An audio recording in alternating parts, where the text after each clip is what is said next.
Revenge politics start అయిన ఈ కాలంలో జగన్పై Ramakrishna Raju attempt to murder case file చేయడం మూలంగా జగన్ని అరెస్ట్ చేయడానికి కావాల్సిన పక్కా పథకం ఏర్పాటు చేసుకున్నారు. కారణం ఏంటంటే వీళ్ళని చంద్రబాబుని హింసించారు, అరెస్ట్ చేశారు కాబట్టి జగన్ను మళ్ళీ ఏదో కేసులో ఇరికించాలనే ఉద్దేశంతో వాళ్ళు వెంటనే ఎఫ్ఐఆర్ ఫైల్ చేశారు పోలీసు వాళ్ళు.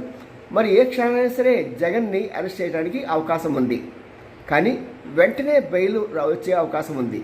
దీంతోపాటు అతన్ని ఇరికించాలి అనుకుంటే చంద్రబాబుని పోలీసు అధికారుల చేత ఎలా బలవంతం పెట్టించి అదే వాటి మీద స్టేట్మెంట్ ఇప్పించారో అదేవిధంగా ఇక్కడ కూడా పోలీసు అధికారులని భయపెట్టి వాళ్ళ చేత జగన్కి ఎగెనిస్ట్గా కంప్లైంట్ చేయించి దాని సాక్ష్యాలు పుట్టించి అరెస్ట్ చేయడానికి అతనికి శిక్ష పట్టడానికి కూడా అవకాశం ఉంది.